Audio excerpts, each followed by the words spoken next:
श्री शिवाय नमस्तुभ्यम दोस्तों। 28 मार्च 2022 सोमवार का दिन है और दोस्तों सोमवार का दिन होने के साथ साथ में उसी दिन एकादशी का व्रत भी है। पाप मोचनी एकादशी उस दिन पड़ रही है।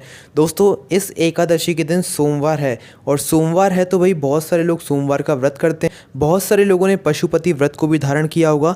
किसी का पहला सोमवार होगा, किसी का दूसरा सोमवार होगा, किसी का तीसरा, किसी का चौथा और किसी का 5वां सोमवार होगा पशुपतिनाथ व्रत का। पर दोस्तों उसी बीच जो है यहाँ पर एकादशी का व्रत भी पड़ रहा है, 11 का व्रत भी पड़ रहा है। कई सारे लोगों के मन में कई सारे सवाल आ जाते हैं कि भाई अब हम लोग क्या करें, हम लोग इस दुविधा में पड़ गए हैं। दोस्तों श्री पंडित प्रदीप मिश्रा जी ने अपनी शिव महापुराण कथा में इस बात को सुनिश्चित कर दिया है कि अगर पशुपतिनाथ व्रत के बीच में, मतलब आपके जो पशुपतिनाथ व्रत चल रहा है उन 5 सोमवार के बीच में अगर कोई और व्रत आ जाता है तो उस स्थिति में आपको क्या करना है, उसका जवाब श्री पंडित प्रदीप मिश्रा जी ने बता दिया है। तो वही की वही बात हम आपको बता देते हैं। हमने आपको पहले भी इस बात को बताया पर हम वापस से बता रहे हैं ताकि और ज़्यादा लोगों तक यह जानकारी पहुंच सके, क्योंकि कई सारे लोगों के मन में अभी यह सवाल आ रहा है क्योंकि वापस से सोमवार के दिन एकादशी पड़ गई है। तो दोस्तों आपको करना क्या है, ध्यान से सुनिए।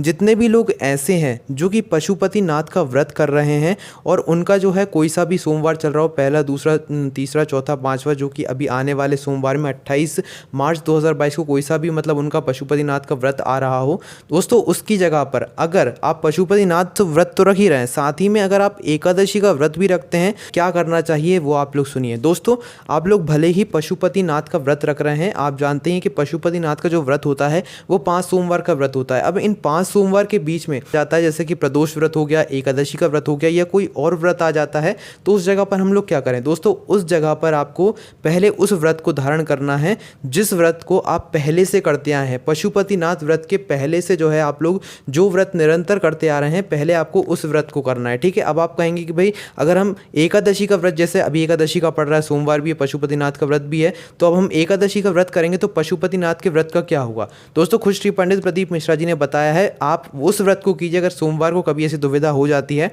तो आपको उस व्रत को करना है जो कि आप पहले से करते आ रहे हैं, जैसे कि एकादशी का हो गया, प्रदोष का हो गया, या आप पहले से ये व्रत करते आ रहे हैं, ठीक है, और सोमवार पड़ गया है तो आपको पहले इन व्रत को धारण करना है। पशुपति व्रत की बात रही तो उस जो भी आपका ये पहला, दूसरा, तीसरा, चौथा, 5वां जो भी सोमवार होगा, इस व्रत को आप अगले सोमवार को बढ़ा दीजिएगा, ठीक है। आपकी गिनती में कोई वो नहीं आएगा, ऐसा नहीं कि आपको वापस से पशुपतिनाथ के व्रत कर रखना होगा, ऐसा कुछ नहीं है। जैसे कि आपका तीसरा व्रत था तो यही तीसरा का तीसरा व्रत जो है अगले सोमवार को आप कर सकते हैं, ठीक है। फिर तीसरा, चौथा, 5वां, ठीक है। बस अगर ऐसी दुविधा आ जाती है कि कोई और व्रत पड़ जाता है तो पहले आपको उस व्रत को करना है, पशुपतिनाथ का जो व्रत रहेगा वो आपको अगले सोमवार को करना है, ठीक है। तो यहाँ पर अब आपकी दुविधा, ये जो भी मन में सवाल आ रहे होंगे वो चले गए होंगे।